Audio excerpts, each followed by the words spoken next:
Yo, yo, yo, what's the dealio, man? Hey, listen, in this video, you already know we got a straight banger for you today, all right? In this video, I'm gonna be sharing a lot of like money lessons that I learned after I lost it all, okay? So I'm a firm believer that like I wanna learn from somebody that's been through some shit, right? You can't know it all and be skilled in things that you haven't had to fight through, right? Because you got to be able to be a practitioner of things. And so I've had times in my life where I was up, I was down. And so you go through these things and you like, dang, why am I down when I was up? Right? And you start asking yourself questions and you start having these revelations. And I've talked to a lot of people that have been well off. I've been able to observe people that have been well off. I've seen people make a lot of money, lose a lot of money. I've seen people make a lot of money and make more money and rise. And so I've been able to sit back and observe and, come up with certain values and principles that I live by when it comes to the money aspect of life, right? So that you don't ever fall off and you could always continue to rise, right? So I want to bring these lessons to you. All right. So if you watch this video, be sure to like this video and subscribe to this channel. All right. So the first lesson, I learned this from an Indian guy. Okay. We all know Indians and like Asians, right? Chinese, Vietnamese, they are very, very, very frugal and very well with their money, right? So I had a podcast back in the day, and he told me something. I was interviewing him. He's real big on YouTube right now. He told me something and it stuck with me forever.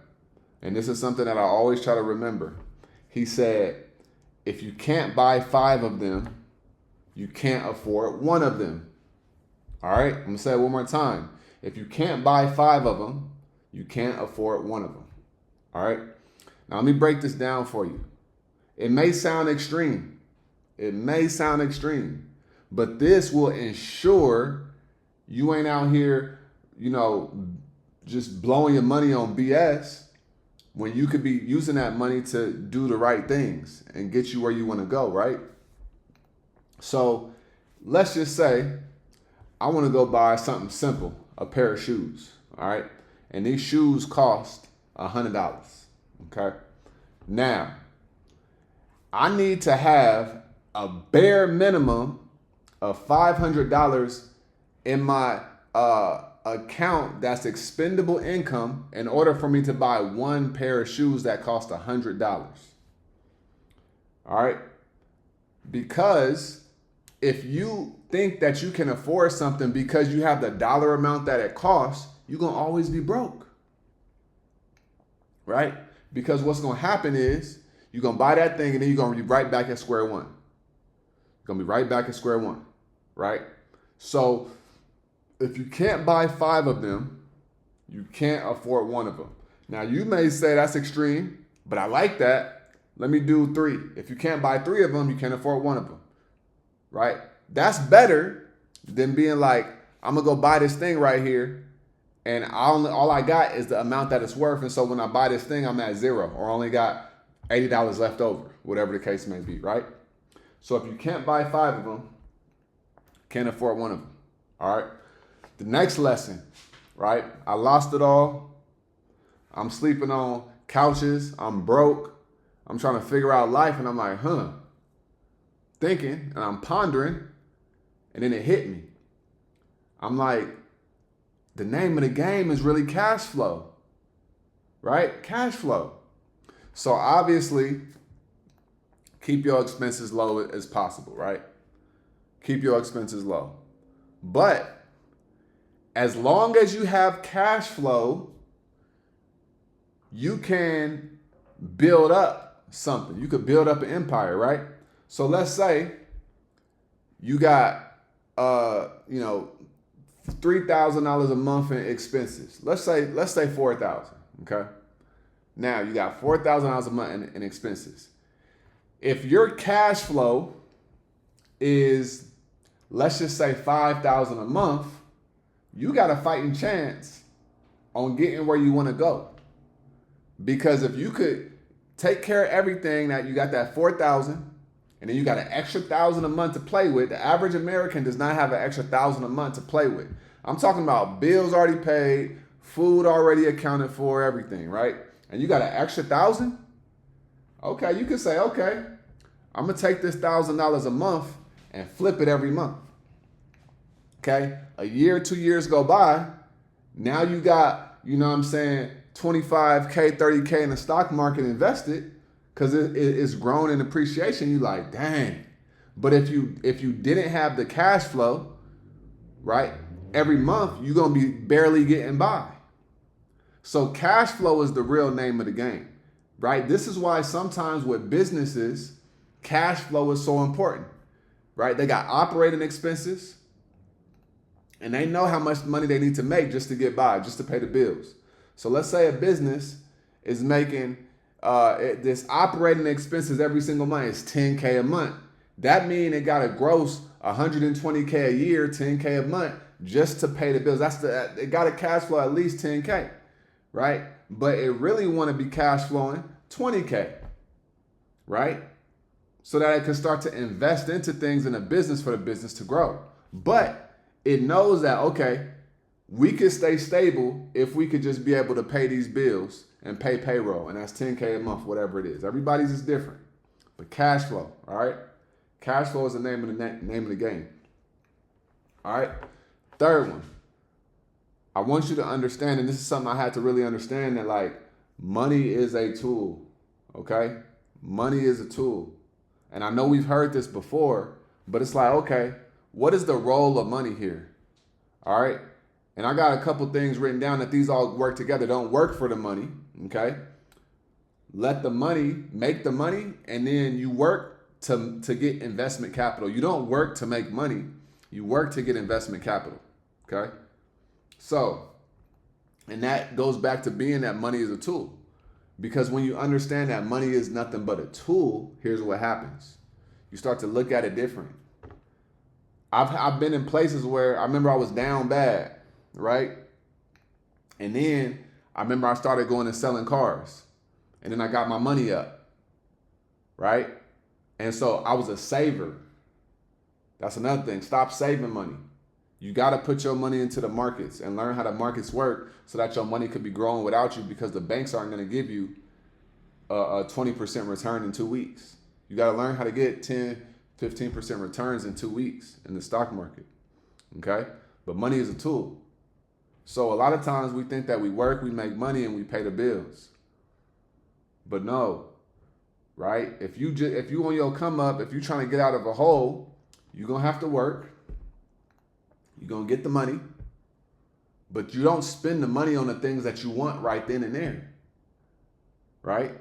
Because when you understand how, compound interest works and stuff like that, if you making decent money in the US, right? Let's just say $5,000-$6,000 a month, and your expenses is $3,500 a month. You got an extra $1,500 a month in cash flow. Don't go just spending it, right? Go flip that money, and don't even save it, right? Get you a little nest egg, and anything above that, learn how to flip it. The best way I know, honestly, is in the stock market at this point. I've been in real estate, right? Starting a business, you're going to have to put out a lot of money. With the stock market, you could take $250, $500, $1,000, and you can flip that money, right? No expenses for real. Just you got to learn how to do it. YouTube, Google, research. Okay? But understanding that like the money is the tool. Okay? The next lesson that I've really learned and understood is like, you don't buy the things that you want with the money that you work for. You buy the things that you want with the money from the investments that make money without you having to work. Right? Because think about it. If I go to work and I make money and I buy something that I want, what do I have to? I'm going to have to go to work again to make more money and to buy the things that I want. And there's a quote that says, If you don't sacrifice for what you want, the things that you want is going to become the sacrifice. Right? If you don't sacrifice for the things that you want, you're going to understand that pretty soon the things that you want is going to become the sacrifice. And that's going to be a hard pill to swallow. You don't want to sacrifice the things that you really want down the road just because you wasn't willing to make that sacrifice up front. Because in life, there's going to be a sacrifice, whether in the beginning or later on. It's just how it goes. And so you have an opportunity to voluntarily make the sacrifice or to have the sacrifice be forced upon you down the road when you don't want to, when you're already behind the 8 ball. All right. So that's something else. Now, here's another thing that I learned. The money, like the lifestyle that you want, it got to be 2 to 3 years behind your earnings, right? So let's say this year, let's say you're used to making 50K a year, 50, 60K a year. All right. This year in 2025. Now, let's say next year you go crazy and you go make 300K. Next year, don't act like you're making 300K the same year that you made the 300K. Act like you're making 60K when you make 300K. So that way you could pay your taxes and then you could go invest 25, 30K. And then that 25, 30K could double or triple over the next, 12 to 18 months. Now you got, almost 90K. You could triple that, honestly, a lot faster than 24 months. I'm being modest, right? So don't have the lifestyle the same year that your income grows, because all you're going to do is put yourself in a hole, right? Get to a point where, okay, you make 300K. Okay, go make that for 3 years. You could be a millionaire if you're making 300K a year for 3 years straight. By year 4 or 5, you could literally be worth $1 million. Legit. But you got to know where to put the money, right? And this is why people be down, they be up, they be down, they be up. When you start making money, nobody should be able to know immediately. That's how I look at it. That's another lesson in the gym, right? Nobody should know when you start making money. Allow your money to be invested and to make you more money. You should be able to go buy a Benz cash, but you don't do it yet because it's just growing in the market, right? And I want you to understand there's nothing wrong with materialistic things. I'm not saying don't get materialistic things. I'm not saying that. What I am saying is be responsible and have a little bit of delayed gratification, right? You have to have a little bit of delayed gratification, because if you always are doing what you want right now, your life in the future is going to be very stressful. Very, very, very stressful. And I'm not saying don't do anything nice for yourself, right? Another thing is money allocation. Learn how to allocate your money. Have multiple accounts for different things. Long-term savings account, emergency fund, a giving account, a financial freedom account, right? If you don't give your money roles and responsibilities, the money gonna run away from you, right? Money loves to be a servant to those that have a plan for the money. But when you don't have a plan for your money, it runs away from you. So you got to have a plan for the money when it does come in, and you got to be able to disperse it in an organized manner so that you could get where you want to get to, right? That's why I was able to become profitable so fast in trading, because my money system was already solid. It was already solid, right? If you have like money problems and trauma going into trading, it's going to be a long, bumpy road for you. So you really got to like work on your money psychology. And sometimes in trading, you may start having a bad, week or 2 weeks, and that can start messing with your psychology. You got to be able to overcome that, You get what I'm saying? So those are just some lessons that I've learned when it comes to me losing it, right? Being up and then being down and being able to, sit and observe and think about these things. These are lessons that I've learned. So I hope you got something from that. And I hope that you could ponder on that and apply it to your life and make your life better. All right. Like I always say, make sure you get up out of your head and go get into this world, because your head is a dangerous place to live. All right.